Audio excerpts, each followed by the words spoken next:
बिटिया, अब तो नहीं रहा जाता। 3 दिन तक उपवास करने के बाद शुभदा पुत्री ललना की गर्दन पकड़कर रुद्ध वेग से रो उठी। बहुत ही स्नेह पूर्वक माता के अश्रु बिंदु पहुंचकर ललना बोली, अधीर क्यों होती हो माँ? ये दिन सदा तो नहीं बने रहेंगे, फिर से अच्छे दिन आएंगे।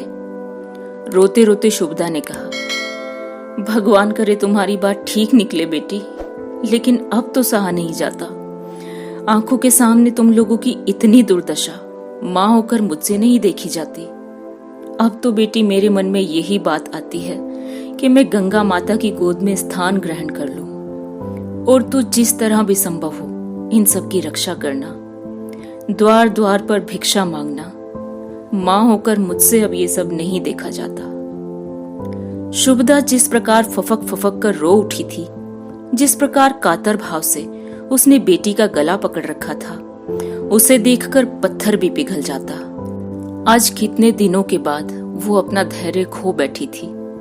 कितने दुख क्लेश उसने सहन किए थे, लेकिन आज वह बहुत अधीर हो उठी थी। यही कारण था कि आज उसे संभालना असंभव हो रहा था। जो कभी क्रुद्ध नहीं होता, उसे जब क्रोध आता है तब इतने जोर का आता है कि वह संभाले नहीं संभलता। जो बहुत ही शांत है, उसके हृदय में जब तूफान आता है तब वह प्रलय हो उठता है।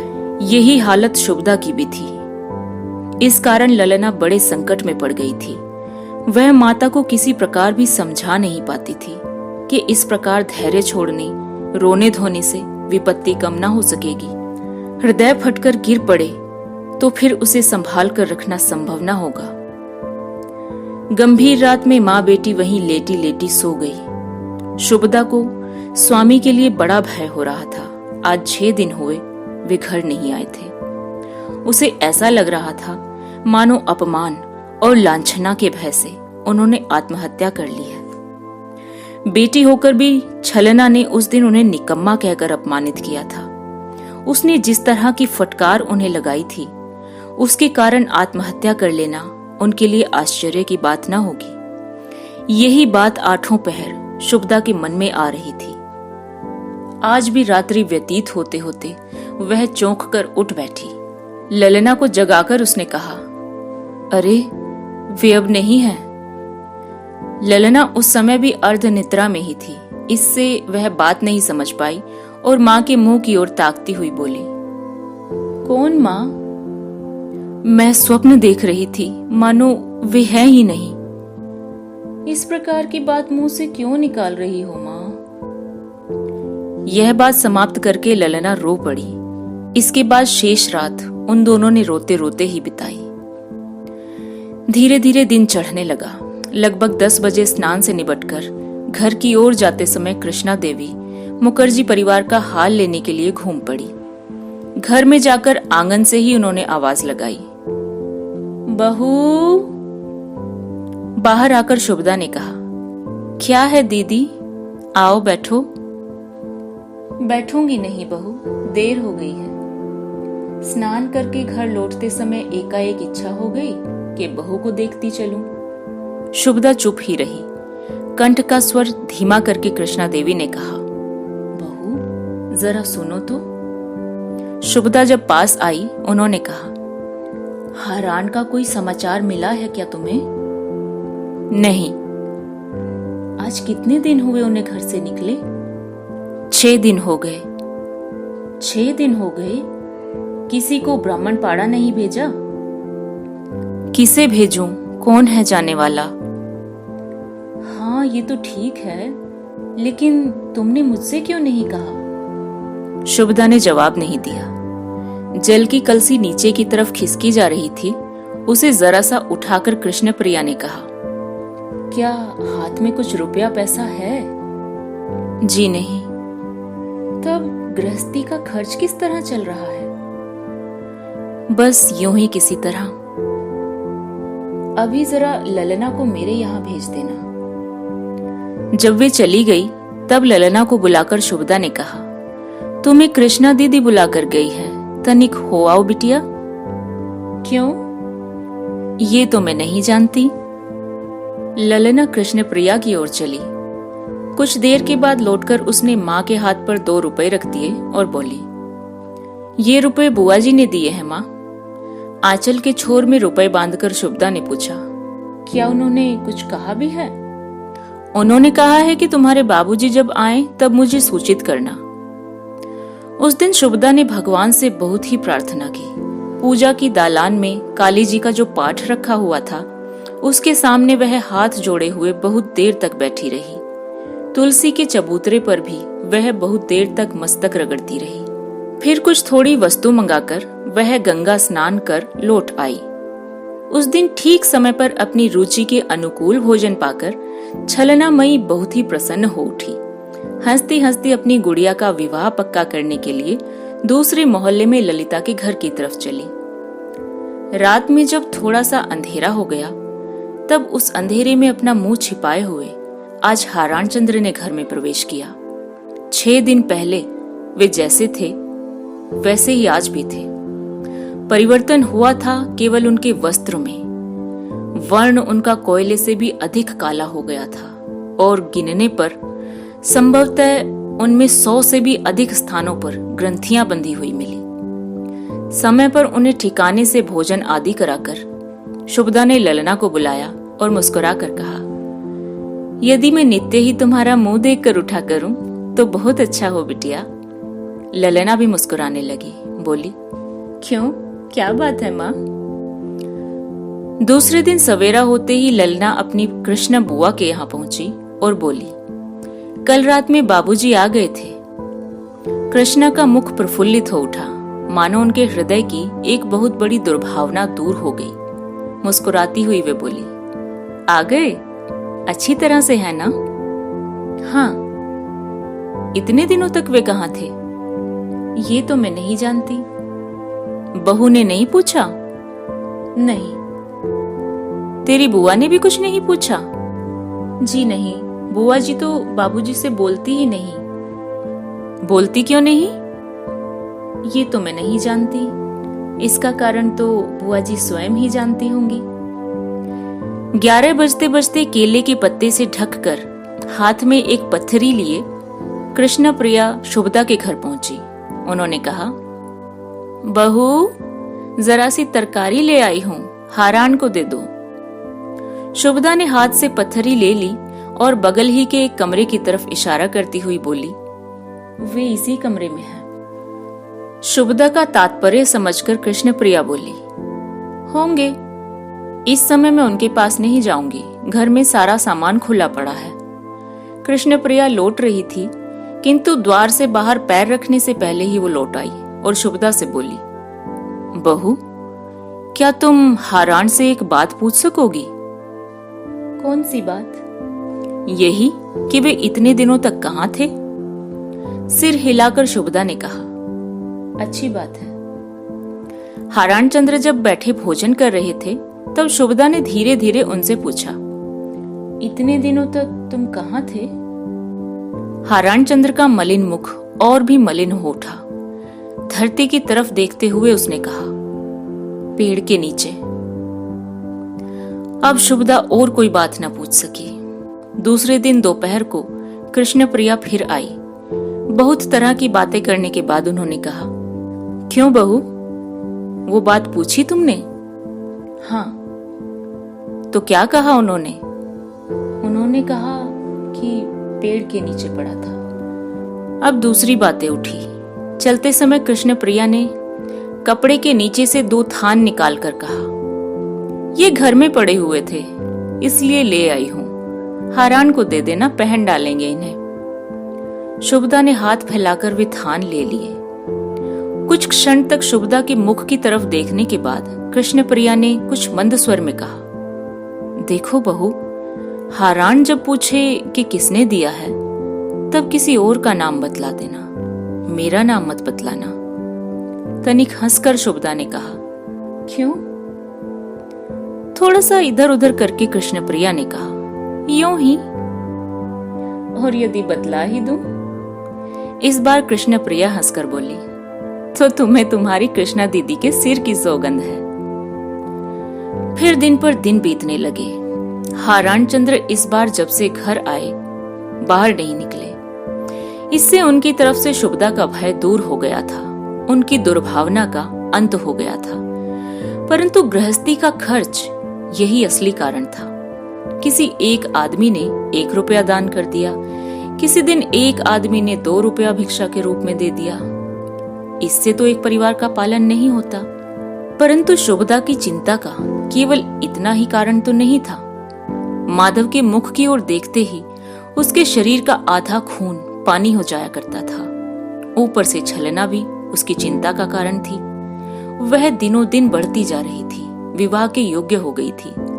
2-4 मास और व्यतीत हो जाने पर समय का अतिक्रमण हो जाने की संभावना थी। उसकी ओर दृष्टिपात करने पर शुभदा को उद्धार का कोई साधन दृष्टिगोचर नहीं होता था। माधव के कारण उसे जितनी चिंता थी, उससे कहीं अधिक चिंता थी छलना के कारण। माधव का मुख देखने पर जब शुभदा के शरीर का खून पानी हो जाता था, छलना का मुख देखने पर उसके शरीर में अस्थि पंजर तक तरल हो उठने का उपक्रम करते थे।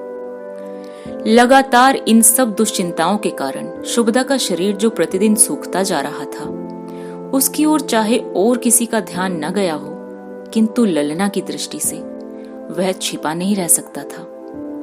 ललना देखा करती थी कि आजकल माँ गंगा जी के तट से एक घड़ा जल लाते लाते हांफने लगती है। तरकारी बनाते समय आलू और परवल के छिलके छुड़ाने में अब उनके हाथ रुक जाते हैं। गांव की कोई भी स्त्री सुपारी काटने में शुभदा की बराबरी नहीं कर सकती थी, परंतु आजकल उसका सरोता बराबर नहीं चलता था। सुपारी का कोई टुकड़ा मोटा हो जाता, कोई पतला। भोजन भी अब वह 2 बार की जगह दिन में 1 ही बार किया करती, 4 बजे। आग्रह करने पर वह कहती कि आजकल मुझे भूख नहीं लगती। माता की इस अवस्था के कारण ललना प्राय एकांत में बैठकर आंखें पोंछा करती थी। किसी दिन तो वह कमरे का दरवाजा बंद करके खूब रोती थी। इससे अगर कुछ फल होना संभव होता तो वह हो सकता था, लेकिन इस संसार में वो होता नहीं। आज एकादशी थी। रसोई घर में जाकर ललना ने जब देखा कि माँ खाना बना रही है, उस दिन का सारा कामकाज समाप्त होने पर ललना माधव के पास जाकर बैठी। माधव बोला, उसके संबंध में क्या हुआ दीदी? किसके संबंध में माधव? जरा सा रुक कर माधव बोला, वहां जाने के संबंध में। ललना भी कुछ देर तक चुप रही, फिर जरा सा सोचकर वह बोली, वही बात तो आज तुम्हें बतलाने आई हूं माधव। आंतरिक आग्रह के कारण माधव उठ बैठा, बोला, क्यों दीदी, कब तक जाना होगा वहां? मैं कल जाऊंगी। तुम कल जाओगी और मैं? पहले मैं जाती हूं, फिर तुम भी आ जाना। कुछ उतावला सा होकर माधव बोला, क्यों? यदि हम तुम साथ साथ ही चलें तो कोई हानि होगी? ललना ने कहा, उस अवस्था में मां बहुत रोएगी। दुखी भाव से माधव ने कहा, तो रोती रहे। छी, क्या ये अच्छी बात है? अभी मुझे जाने दो। तो फिर कब आओगी? जिस दिन तुम्हें जाना होगा उसी दिन मैं एक बार फिर आऊंगी। बीच में नहीं आओगी तो मैं कब जाऊंगा? जिस दिन मैं तुमको लेने आऊंगी। आओगी? हाँ। क्या तुम्हारे जाने पर माँ रोएंगी नहीं? मालूम तो पड़ता है अवश्य रोएंगी। माधव जरा देर तक निरुत्तर रहा, फिर वह बोला, दीदी, तो जाने का कोई काम नहीं है? क्यों भाई? मन में जब यह बात आती है कि माँ रोएंगी, तब वहां जाने को मेरी इच्छा नहीं होती। तो क्या तू न जाएगा? माधव कुछ देर तक चुप बना रहा, फिर बोला, नहीं, जाऊंगा। तो कल मैं जाऊं? हाँ, चली जाओ। मुझे जब ना देख पाएगा तब रोएगा तो नहीं? लेकिन मुझे बुलाने के लिए तुम कब आओगी? कुछ दिनों के बाद। तब ठीक है, जाओ, मैं न रोऊंगा। माधव की आंख बचाकर ललना ने 2 बूंद आंसू पोंछ डाले। उसके सिर पर स्नेहपूर्ण हाथ रखकर उसने कहा, मेरे जाने पर ये सब बातें तुम माँ से ना कहना। नहीं कहूंगा। माँ जब जो कुछ करने को कहे वही करना। कोई ऐसा काम न करना जिससे उनके मन को दुख हो। ठीक समय पर दवा खा लिया करना। हाँ, खा लिया करूंगा। कुछ देर तक रुककर ललना ने फिर कहा, माधव, क्या सदा भाई की याद तुम्हें आती है? हाँ, आती है। वे अगर आए, अगर तुम्हें देखने के लिए आए, तो उनसे कहना कि दीदी चली गई। जिस समय यहाँ कोई न रहे उस वक्त एकांत में कहना। ठीक है दीदी। इतने में शुभदा ने आकर कहा, बड़ी रात हो गई है बेटी, अब जाकर तुम सोती क्यों नहीं हो? उस बात के उत्तर में माधव ने कहा, माँ, दीदी आज मेरे पास सोएंगी। दीदी को छोड़ने की उस समय माधव की किसी प्रकार भी इच्छा नहीं हो रही थी। यह बात संभवतः शुभदा समझ गई। उसने कहा, अच्छी बात है, यहीं सोए। मैं जाकर ऊपर छलना के पास सो जाती हूँ। शुभदा के चले जाने पर भाई बहन में फिर काफी देर तक वही बातें होती रही। अंत में माधव चंद्र सो गया। दूसरे दिन प्रातःकाल ललना को कोई भी न देख पाया। सूर्योदय के पूर्व ही वह घर के जो कार्य कर लिया करती थी वे अभी तक पड़े थे। 8-9 बज जाने पर भी जब उसका कुछ पता न चला, तब शुभदा ने माधव से पूछा, तेरी दीदी कहाँ गई? छलना ने भी उससे पूछा, दीदी कहाँ गई है? सभी ने कहा, मालूम नहीं। अधिक देर होते देखकर शुभदा काम स्वयं करने लगी। छलना ने भी उस दिन उसे बड़ी सहायता दी। भोजन तैयार हुआ, सब लोगों ने खाया, लेकिन दोपहर हो जाने के बाद भी ललना लौट कर न आई। रासमणी खोजने के लिए गई। छलनामयी भोजन करने के बाद आसपास के घरों में खोजने गई। उसने कहा, अगर किसी के घर में होगी तो उसे बुला लाऊंगी। संध्या होने से पहले लौटकर रासमणी ने कहा, कहीं भी वो दिखाई नहीं पड़ी, घर में आई क्या? नहीं तो। संध्या हो जाने पर छलना भी आई। उसने कहा, दीदी तो इस गांव में नहीं है। धीरे धीरे रात बढ़ने लगी, लेकिन ललना लौटकर नहीं आई। हारान चंद्र जब से लौटकर आए हैं तब से वे घर से ही नहीं निकलते। ललना के संध्या तक लौटकर न आने का हाल सुनकर उन्होंने कहा, बात तो सचमुच चिंताजनक है, लड़की गई कहाँ? अंत में वे भी उसे खोजने के लिए निकले। रात में 12 बजे के बाद लौटकर आकर उन्होंने कहा, कुछ समझ में नहीं आता कि लड़की कहाँ गई। सारे दिन उपवास करने के बाद शुभदा रोने लगी, रासमणी भी रोने लगी, छलना भी रोई।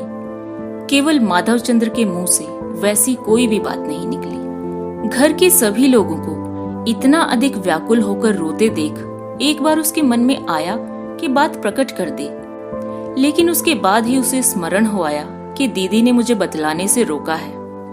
इसलिए माँ के आंसू देखकर भी वह मौन ही धारण किए रहा। दूसरा दिन आया, सूर्य उदय हुए, अस्त हुए, रात हुई, फिर प्रातःकाल होने पर सूर्य उदित हुए। बाद को यथा समय सूर्यास्त भी हुए, लेकिन ललना नहीं आई। गांव के सभी लोगों ने यह बात सुनी। सभी लोगों को वह प्रिय थी। इससे उसके इस प्रकार एकाएक गायब हो जाने के कारण गांव के सभी लोग दुखी हुए। किसी ने आंसू बहाए, कोई शुभदा को समझाने आया, कोई तरह तरह का अनुमान कर उसके गायब होने का कारण खोजने लगा। इस प्रकार 4-5 दिन का समय बीत गया। शुभदा पहले माधव चंद्र के सम्मुख भी ललना के लिए रो पड़ी थी, लेकिन जब स्वयं माधव चंद्र की दशा की तरफ उसका ध्यान गया तब उसने सारे आंसू रोक लिए। माँ का अधिक क्लेश देखने पर संभव था कि वह भीतर की बात कह डालता, लेकिन जब उसने देखा कि सारा मामला शांत हो गया है तब वो कुछ नहीं बोला। माधव चंद्र के रंग ढंग के कारण शुभदा को विस्मय अवश्य हो रहा था। वह सोच रही थी कि भला माधव क्यों अपनी बड़ी दीदी के संबंध में कुछ नहीं पूछता। एक बार भी वह मुंह से नहीं निकालता कि दीदी कहाँ गई। एक बार भी वो नहीं पूछता कि दीदी क्यों नहीं आई। शुभदा को थोड़ी बहुत शंका भी हुई कि माधव शायद कुछ जानता है, लेकिन साहस करके यह बात वो पूछ नहीं पाई। ललना को घर से गायब हुए 6 दिन बीत गए। आज नंद धीवरिन ने मछलियां पकड़ते पकड़ते देखा, एक ऐसे स्थान पर जहां कोई नहीं है, चौड़े लाल किनारे की एक साड़ी पड़ी हुई है। आधी वह पानी में है, आधी जमीन में। साड़ी भर में बालू लिपटी हुई है। हारान बाबू के घर के नजदीक ही उसका भी घर था। वह साड़ी पहनते हुए ललना को काफी दिनों से देखती आ रही थी। इससे उसे संदेह हुआ कि संभवतः यह साड़ी ललना ही की है। तुरंत ही आकर उसने यह बात रासमणी को बताई। वे दौड़ती हुई गंगा घाट पर गई और साड़ी पहचानने में जरा भी देर नहीं लगाई। वो ललना की ही थी। रासमणी रोते रोते वह साड़ी उठा लाई। शुभदा ने देखा, हारान चंद्र ने देखा, छलना ने देखा, आस पड़ोस के और 10 आदमियों ने देखा। बात ठीक थी, वह साड़ी ललना की ही थी। अपने हाथ से ही उसने उसे सी लिया था। अपने हाथ से ही उसने उसमें पैबंद लगाया था और अपने हाथ से ही एक कोने में लाल रंग के धागे से उसने अपना नाम लिख रखा था। अब भी क्या कोई संदेह करने की बात रह गई थी? मूर्छित होकर शुभदा गिर पड़ी। सारे गांव में यह बात फैल गई कि मुखर्जी के यहाँ की ललना पानी में डूबकर मर गई है। कहानी सुनने के लिए धन्यवाद श्रोताओं। शेष कहानी अगले भाग में।